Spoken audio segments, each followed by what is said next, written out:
Welcome to another deep dive. Today we have a pretty massive stack of sources in front of us. We really do. And we are looking at one of the most complex, highly debated, and universally recognized military figures of the 20th century. Right, we're talking about Erwin Rommel. The German field marshal who became known around the world as the Desert Fox. Exactly. And whether you're a military history buff who has read countless books on World War II, or you just recognize the name from pop culture and movies, there's a whole lot of ground to cover here. Okay, let's unpack this. Because to really understand Rommel, we have to look past the legend. We do. We have a mountain of documentation here to sort through. I mean, we are looking at everything from military dispatches and personal diaries to comprehensive post-war historical analyses. And setting the tone right at the start is crucial for a topic like this. Our goal here is not to judge or to champion him. Right, definitely not. Our job is simply to synthesize this massive historical record for you. The mission for our deep dive today is to strip away decades of carefully constructed layers. Yeah, getting down to the facts. Exactly. We are going to dig into this historical record to examine the actual facts of Rommel's life. We will look closely at his undeniable tactical successes, his glaring strategic failures, and the intensely debated reality of his relationship with the Nazi regime. To understand not just what happened on the battlefield, but why this specific figure remains so intensely studied, heavily debated, and even mythologized by military academies and historians to this day. And to do that, we actually have to start at the beginning, long before he ever set foot in the deserts of North Africa. Right, we have to go all the way back to World War I. When he was just a young lieutenant. Yeah, and looking at the sources, his early military career is honestly where the seeds of his entire legend were planted. I was looking at the numbers from the Battle of Caporetto in October 1917 on the Italian front. Oh, yeah. Those numbers. Honestly, I thought it was a typo. A lot of people do. The math of the situation just doesn't seem to make sense. He was commanding a tiny detachment in this incredibly harsh mountainous region, but the outcome was staggering. It wasn't a typo. He had a detachment of roughly 150 men under his command. Just 150. Yeah. Over the course of a few days, using the harsh terrain of the mountains to his advantage, that tiny unit of 150 men managed to capture 9,000 Italian soldiers. Wow. They also captured 81 artillery guns. That is insane. And they achieved all of this while losing only 6 of their own men. Wait, 150 men captured 9,000? 9,000. How is that even physically possible without suffering a massive casualty rate? It sounds like an exaggeration from an action movie. What's fascinating here is the how behind those numbers. Rommel was essentially a pioneer of infiltration tactics. Right. When you read his accounts, he was doing blitzkrieg long before tanks and mechanized armor were the main instruments of war. So he wasn't just lining his men up and charging across a muddy field. Not at all. Instead of the static, grinding trench warfare we usually associate with World War I, Rommel capitalized on the terrain, on darkness, and on total surprise. Just catching them completely off guard. Exactly. He would attack from unexpected directions, deliberately maneuvering to get completely behind enemy lines.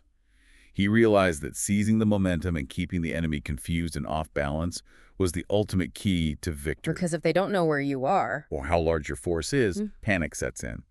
He used psychology just as much as firepower, which allowed him to win even when he was massively outnumbered. And he carried that exact same mindset into the chaos of the interwar period. He did. Germany in the 1920s was a mess of violent uprisings and extreme political instability. A very dangerous time. But the sources note some incredible moments where Rommel achieved completely bloodless victories.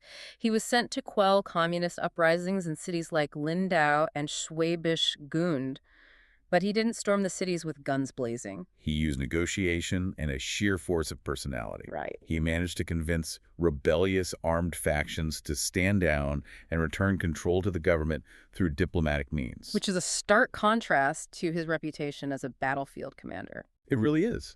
And it shows you how he approached conflict. He wasn't just a brute force instrument. Yeah, when you are facing a chaotic situation, whether it's navigating a crisis or a massive unexpected challenge, Rommel's early career shows the profound power of taking the initiative. Finding that leverage. Exactly. He looked for leverage. He used momentum to resolve incredibly tense situations without firing a single shot. While that's true, We have to be careful not to paint him as a pacifist during this era. Oh, for sure. He was using psychological leverage because it was the most efficient tool at his disposal to achieve his objective, not necessarily out of a sense of mercy. He was highly pragmatic, he wanted results, and he wanted them quickly. Which brings us perfectly into World War II and the campaigns that made him famous. Armored campaigns. Right. In 1940, Rommel lobbied for and got command of a tank division, the 7th Panzer Division, for the invasion of France. And he took those World War I infiltration tactics we just talked about and applied them directly to armored warfare. The sources describe how he moved so incredibly fast that the German high command repeatedly lost track of where he was. They had no idea. Both his superiors and the French enemy were completely in the dark, which earned his unit the nickname the Ghost Division. He fundamentally believed a commander had to be physically robust and lead by absolute example. He demanded physical contact with his troops. He wanted to be right there in the thick of it. Exactly. He wasn't a general who sat in a chateau 20 miles behind the lines, moving flags on a map. There is a detail in the sources that perfectly illustrates that. The river crossing. Yeah, during a river crossing in France, his combat engineers, the sappers, were under heavy enemy fire, struggling to lash pontoon bridges together so the tanks could cross. A highly dangerous situation. And Rommel didn't just yell orders from the bank. He literally jumped into the water himself, artillery splashing all around them, to physically help the engineers tie the pontoons together. Imagine the psychological impact of that on a young soldier. Seeing your commanding general in the freezing water beside you, doing the grueling work of a combat engineer while under fire. It creates intense fanatical loyalty. It really does. And he took that same aggressive, forward-leading style to the North African campaign in 1941. Which is where the Desert Fox nickname was born. North Africa is really where the legend explodes. Yes. He was originally sent there with the Afrika Korps, the German expeditionary force in Libya, to bail out struggling Italian forces. But he completely ignored orders to stay on the defensive. He immediately went on the attack. The sources highlight the capture of Tobruk in 1942 as a massive victory. Tobruk was a vital deep-water port, essential for supply lines. And he captured it and took around 32,000 Commonwealth troops prisoner. 32,000. And again, he was leading from the front lines, often directing battles from his command vehicle right in the thick of the dust and the fighting. But the sources also make it clear that while he was a tactical genius, he was often a strategic and logistical nightmare. Right, because by leading from the front, he routinely lost sight of the broader operational picture. The friction within the Axis command structure was severe. He constantly bypassed his Italian superiors, whom he was technically subordinate to, viewing them as too slow and cautious. He also clashed constantly with Field Marshal Albert Kesselring, right? Oh, absolutely. Kesselring was trying to manage the entire Mediterranean theater, but Rommel was just a maverick doing his own thing. Exactly. Rommel repeatedly outran his own supply lines. He pushed his forces so far and so fast into Egypt, chasing the retreating British army, that his tanks quite literally ran out of fuel and his men ran out of supplies. He just didn't prioritize it. He viewed logistics as a secondary concern to momentum. In his mind, speed would solve everything. But in a harsh desert war where every drop of water and gallon of gas has to be shipped across the Mediterranean, that lack of logistical planning eventually proved fatal to his campaign. So what does this all mean? It's a classic leadership trap, isn't it? When you think about management styles, he's so hyper-focused on the tactical fight right in front of him, literally in the trench or the command car, that he goes completely blind to the operational reality. You see that in modern leadership all the time. Right, the visionary who can inspire a team to do impossible things, but who completely fails to manage the supply chain or communicate with strategic partners. Eventually, the initial success collapses under its own weight because the foundation isn't there. His brilliance at the tactical level masked deep flaws at the operational and strategic levels. And as his military successes piled up on the battlefield, so did the massive propaganda surrounding him. Which brings us to one of the most heavily debated aspects of his legacy. Yes, it does. Here's where it gets really interesting. Because as his tactical successes pile up, we hit a massive contradiction in the sources. There's this post-war narrative of the war without hate. This idea of Rommel as the chivalrous, clean fighter who kept his hands free of the Nazi regime's worst atrocities. Let's impartially look at exactly what the documents actually say about that, because the record presents a deeply complex and conflicting picture. Let's examine the evidence supporting that clean narrative first. Okay. The sources confirm that Rommel openly ignored Hitler's infamous commando order. Which was the directive to execute captured commandos. Exactly. It was Hitler's strict directive to immediately execute any captured Allied special forces or commandos, regardless of whether they were in uniform. Rommel ignored it and instead treated them as standard prisoners of war. We also see accounts in the sources from Black South African POWs. They reported that Rommel explicitly ordered they be housed and fed equally alongside white prisoners, stating that brave soldiers should be treated alike. Furthermore, he is on record protesting the brutal massacre at Oradour-sur-Glane, which was the horrific slaughter of an entire French village by the SS. And this pattern of behavior, ignoring execution orders and treating captives fairly, earned him widespread respect from his adversaries. Figures like Winston Churchill and George S. Patton publicly praised him as a worthy and honorable opponent.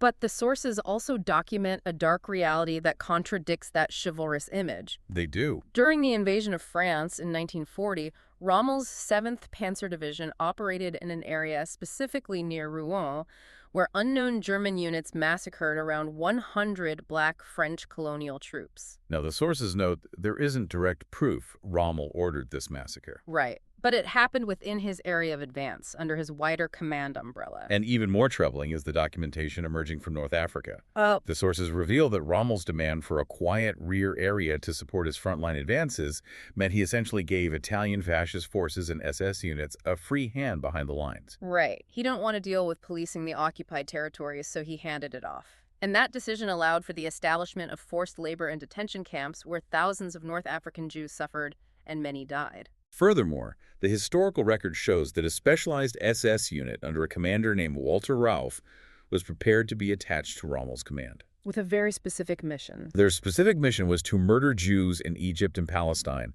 if Rommel's advance across North Africa had succeeded. Wow. While Rommel was focused entirely on tank battles, his victories were actively paving the way for the regime's genocidal machinery. If we look at both sides of those sources, it is a staggering contradiction. You have a man who demands fair treatment for South African POWs, but whose military successes directly facilitate forced labor camps in his own rear areas. If we connect this to the bigger picture, we have to understand how Rommel's image was being manipulated back in Germany during all of this. By Joseph Goebbels. Exactly. The Nazi Minister of Propaganda specifically curated Rommel's public persona. Rommel was naturally charismatic. He was highly cooperative with propaganda photographers, and he clearly loved the spotlight. He essentially invited the cameras into his command vehicle. He did. Goebbels recognized this and actively elevated Rommel to the status of a popular national hero. They needed a distraction, didn't they? Desperately. The regime needed a distraction from the horrific military disasters happening on the Eastern Front, specifically the stalling of Operation Barbarossa, the disastrous German invasion of the Soviet Union. Where casualties were catastrophic. By keeping the German public focused on the dashing Desert Fox winning clean, relatively bloodless tank battles in the sand, the regime could effectively mask its massive failures elsewhere. Rommel was basically the poster boy for the regime's military machine. But as the war turned against Germany, that relationship soured dramatically. It did. Which brings us to 1944. Rommel has been pushed out of Africa, the Allies are closing in, and Hitler assigns him to fortify the Atlantic Wall in France to prepare for the inevitable Allied invasion. He puts immense energy into this. He realizes that if the Allies establish a beachhead, the war is lost. So he builds these obstacles. Yes, thousands of beach obstacles that became known as Rommel's asparagus. Wooden poles designed to tear the bottoms out of landing craft or destroy gliders. But in early June, German weather reports indicate the seas are simply too rough for an amphibious invasion. So believing an attack isn't imminent, Rommel actually leaves his post on June 5th to travel back to Germany for his wife Lucy's 50th birthday. And of course, the very next day is June 6th, D-Day. Rommel misses the most critical moment of the war in the West. He rushes back to the front, but the Allies secure their beachheads. As the situation in Normandy rapidly deteriorates over the next few weeks, Rommel becomes increasingly convinced the war is entirely lost, and he repeatedly urges Hitler to seek peace. Then, on July 17th, his staff car is strafed by Allied fighter planes. The car crashes and Rommel is thrown from the vehicle, suffering severe skull fractures that force him out of command and into a long recovery. And the timing of this is wild. Yeah, because just 3 days later, on July 20th, a group of high-ranking German officers attempt to assassinate Hitler with a bomb hidden in a briefcase. The plot fails. Hitler survives, and the Gestapo cracks down violently. During the mass arrests and brutal interrogations that follow, some of the conspirators, including officers who had previously spoken with Rommel about ending the war, are severely tortured. And under torture, they implicate Rommel, claiming he knew about the bomb plot and supported the resistance against Hitler. It is still debated in the sources exactly how involved Rommel was with the assassination attempt itself. He likely favored arresting Hitler and putting him on trial, rather than assassinating him. But he undeniably agreed that the war had to end. Yes. And regardless of his actual involvement, his name was now officially tied to the conspiracy, and Hitler had a massive problem on his hands. A really massive problem. He couldn't publicly try and execute his most famous, beloved general for treason. No, the propaganda machine had worked too well. It would absolutely destroy whatever morale was left on the German home front to learn that the legendary Desert Fox had turned against the regime. So the regime comes up with a chilling solution. The sources describe the events of October 14th, 1944, in very vivid detail. Two generals from Hitler's headquarters, Wilhelm Burgdorf and Ernst Meisel, arrive at Rommel's home in Herrlingen.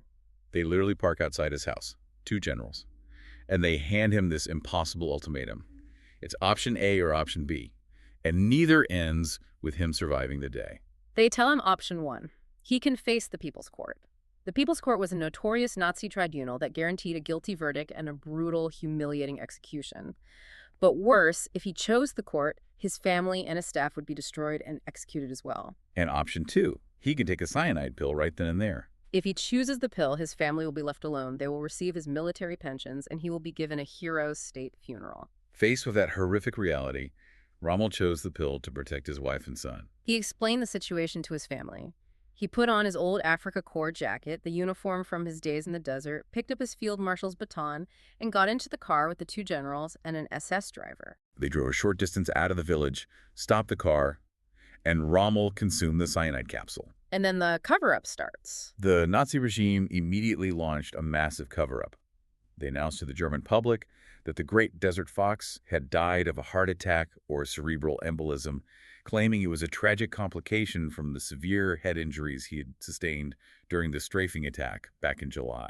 They gave him a massive, highly publicized state funeral, keeping the truth hidden from the public until after the war ended. This raises an important question about how we remember historical figures. After the war ended, the Rommel myth really took hold, and it served very specific purposes for different nations. Right, it wasn't just Germany pushing the myth anymore. Precisely. For the British, building up Rommel's reputation as an unparalleled, almost magical military genius was a very convenient way to explain away their own embarrassing early defeats in North Africa. It is much easier for commanders to say they lost to a superhuman, flawless tactician than to admit their own strategic faults and lack of preparation. And for post-war West Germany, the needs were completely different, but equally political. As the Cold War began, there was a desperate need for a good, apolitical German soldier. They needed a figurehead whose reputation was clean enough to allow the new West German military to be integrated into NATO alongside their former enemies. And Rommel, the man who supposedly fought a clean war, who was respected by the British, and who was forced to commit suicide by Hitler, fit that exact political requirement perfectly. When you look at all the sources we've gone through today, you see a man defined by extreme contradictions. Absolutely. He was a brilliant, highly aggressive tactician who could win battles against impossible odds, yet he frequently ignored the basic rules of strategy and logistics that actually win wars. He was a soldier who displayed genuine chivalry and respect for his enemies on the battlefield, yet his victories directly served and expanded the reach of a horrific, genocidal regime. He was the ultimate hero of the Nazi propaganda machine, elevated to global fame by Joseph Goebbels, and in the end, he was quietly murdered by that exact same regime. It leaves you with a final, provocative thought to mull over. When you read about legendary figures in history, the people whose names are etched into stone and celebrated in movies, how much of their legend is actually the objective truth? And how much is a convenient narrative? Exactly. Carefully constructed after the fact by the victors and the survivors, simply to serve their own modern political needs. That is definitely something to think about next time you read a history book or watch a documentary. Thank you so much for joining us on this deep dive into the sources surrounding the Desert Fox. Keep being curious, keep digging into the details, and always keep questioning the history you consume. We will catch you on the next one.